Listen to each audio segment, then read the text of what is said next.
Bienvenue pour cette mise en main de la toute nouvelle Honda Africa Twin Adventure Sport 2020.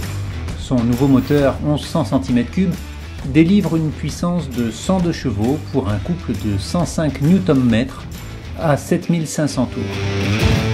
Plus légère et plus puissante que la version précédente, elle est équipée de la boîte de vitesse automatique DCT double embrayage à 6 rapports, d'un régulateur de vitesse, d'un système de suspension pilotée et de nombreux autres systèmes d'aide à la conduite paramétrables depuis un écran tactile. Comme toujours, le démarreur électrique et le coupe-circuit se trouvent sur le commodo de droite.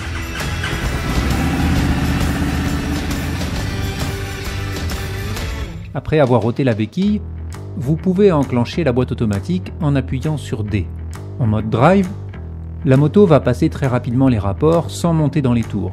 C'est le mode idéal pour les longs trajets routiers ou autoroutiers.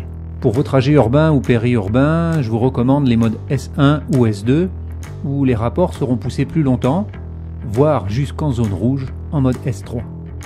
On passe d'un mode à l'autre en maintenant un appui long sur le bouton DS. Le bouton N pour revenir au point mort et le bouton AM pour basculer en boîte manuelle et gérer le passage des rapports avec les gâchettes plus et moins de la poignée de gauche. Le régulateur de vitesse s'active et se pilote ici. La nouvelle Africa Twin propose différents modes de conduite adaptés au terrain.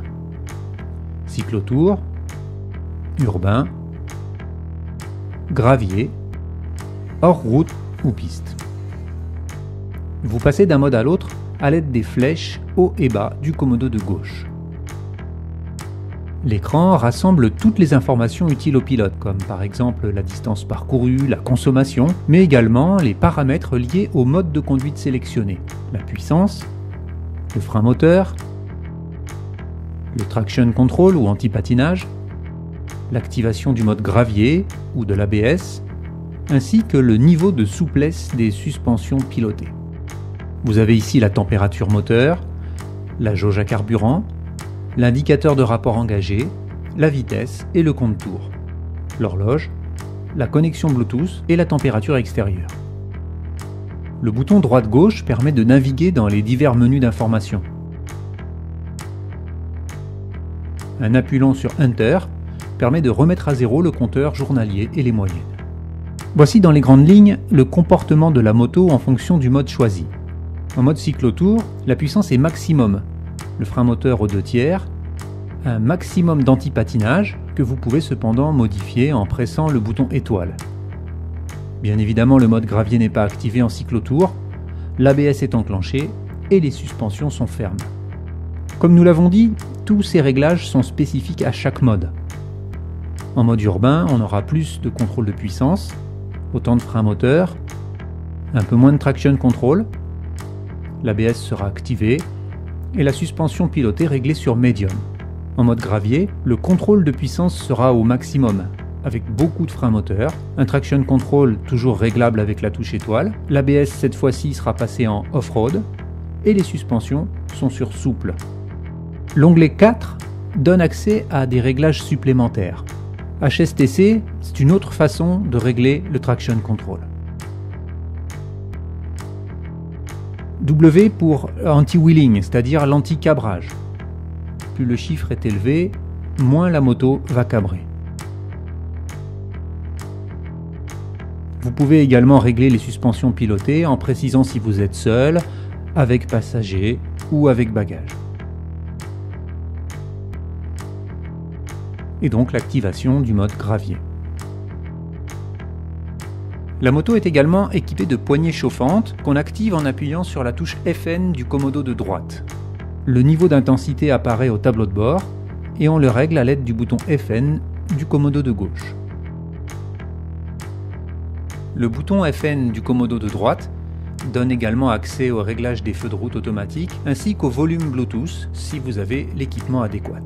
Pour le reste, c'est classique, le klaxon, les feux de détresse, les clignotants droite-gauche avec une pression pour désenclencher, les appels de phare et le passage en feu de route. Pour enclencher le frein de parking, pressez la poignée de frein gauche et enclenchez le petit levier. Une simple pression sur la poignée de frein pour libérer. Soulevez le cache pour accéder à la serrure de la trappe à carburant, insérez la clé et tournez vers la droite. Faites le plein de samplon 95 ou 98, notez E5 ou E10. La selle passager se déverrouille sur le côté gauche de la machine. Vous y trouverez le gilet jaune. Il est possible de régler la hauteur de la selle conducteur en l'enclenchant sur une des deux positions que vous voyez ici, haut, bas.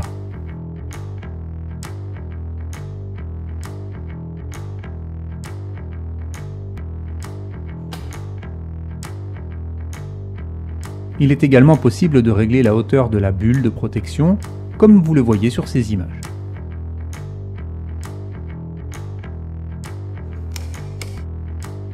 La nouvelle Honda Africa Twin est équipée d'une prise 12 volts et d'un port USB.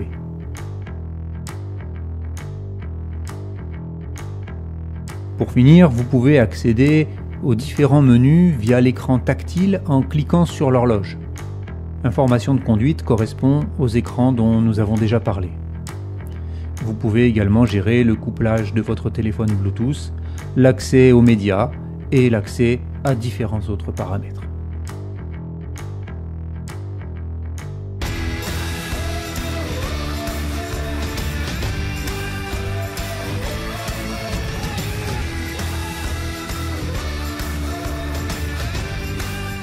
Avec enviderouler.com, louez une moto en toute liberté.